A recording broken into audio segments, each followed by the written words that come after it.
What do you do when everything feels under control, and then suddenly it's not? What happens when the calm you trusted turns into chaos you can't escape? And how do you hold on to hope when the storm won't stop? At first it looked like they made the right choice. A gentle south wind began to blow, soft, steady, almost reassuring. The kind of wind that makes you feel like everything is finally working out. The crew saw it and thought, this is it, we can make it. They weighed anchor, set sail, stayed close to the shore of Crete, confident, focused, certain. But not long after, everything changed. Without warning, a violent wind swept down from the island, a northeaster, strong, relentless, unforgiving. It didn't ease in, it didn't give time to prepare, it hit hard. The ship was caught immediately. They tried to face the wind but couldn't. It was too strong, too powerful, so they gave up trying to control it and let themselves be driven along. That's the moment everything shifts, when control disappears, when plans no longer matter, when direction is no longer yours to choose.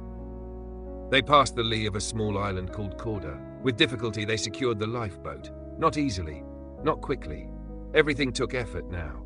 Every action required strength, focus, urgency. They began to take measures to hold the ship together. Ropes were passed underneath the hull, tightened, securing it from breaking apart. Because the pressure from the storm was intense, constant, unrelenting. They feared being driven onto the sandbars of Syrtis, so they lowered the sea anchor and let the ship be driven along. Still no control, just survival. The storm continued, day after day, not a moment of calm, not a break, not a pause, just wind, noise, darkness. They began to throw cargo overboard. Everything that once seemed valuable now became expendable. Because when survival is at stake, priorities change. On the third day, they threw the ship's tackle overboard with their own hands. Think about that. The very equipment meant to guide and support the ship was thrown away because the storm made it useless. And still, it didn't stop. No sun, no stars. For many days, nothing to guide them, nothing to orient them. Just darkness, just chaos, just uncertainty. And slowly, hope began to fade. Not suddenly, but gradually, quietly, until finally, they gave up hope of being saved. That's a heavy moment. Because it's not just about the storm anymore. It's about what happens inside. When people stop believing there's a way out, when fear turns into surrender, when exhaustion replaces expectation. And in the middle of that, Paul stood up. Not at the beginning of the storm, not when things were still manageable, but in the middle of the chaos. After days of struggle, after hope had faded, after everything seemed lost, he spoke. "Men," he said, "you should have taken my advice not to sail from Crete." That wasn't to blame them. That wasn't to shame them. That was reality. A reminder. Because sometimes we need to acknowledge where things went wrong, not to stay there, but to understand, to see clearly. And then he said something that changed everything. "But now I urge you to keep up your courage." That's unexpected, because nothing had changed. The storm was still raging. The ship was still in danger. They were still lost. But his message was different. Not one of you will be lost. Think about that. In the middle of chaos, he spoke certainty, confidence, hope, but only the ship will be destroyed. That's perspective, because even when loss is coming, not everything is lost. And then he explained why. "Last night, an angel of the God to whom I belong and whom I serve stood beside me." That changes everything, because Paul wasn't speaking from guesswork. He wasn't offering empty encouragement. He had clarity, he had assurance, he had something deeper than the storm. And the message he received was clear. "Do not be afraid, Paul. You must stand trial before Caesar." That's purpose. Unshaken, unmoved. No storm could cancel it.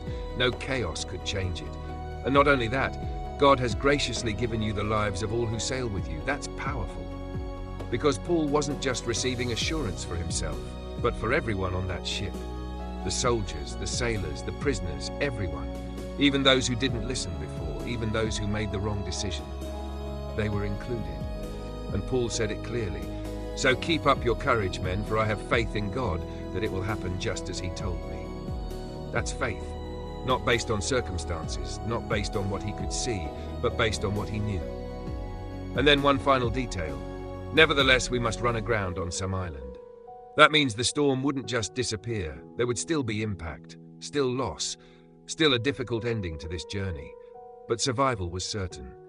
And this moment teaches us something powerful, because storms don't always start the way we expect. They can follow calm moments, gentle beginnings, seemingly right decisions. But when they come, they test everything: your strength, your focus, your hope. And in those moments, it's easy to lose direction, to feel like everything is out of control, to believe there's no way forward. But Paul shows us something different, that even in the middle of the storm, you can have clarity. Even in chaos, you can have peace. Even when everything around you is unstable, you can stand firm. Because your confidence doesn't have to come from the situation. It can come from something deeper, something unshaken. And sometimes your faith isn't just for you.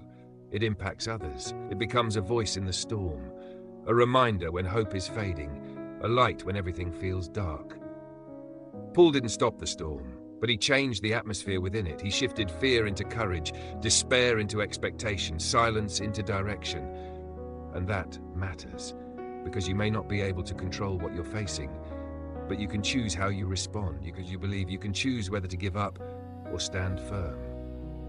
So if you're in a storm right now, if things feel uncertain, if the path ahead is unclear, remember this: not every storm ends immediately. Not every challenge disappears quickly. But that doesn't mean you're lost. That doesn't mean it's over. Because sometimes the storm is not the end of the journey. It's part of the path, leading you exactly where you're meant to be. Thank you for watching this video. If this message spoke to you, don't forget to like, follow the channel, and share this video with someone who needs hope in the middle of their storm.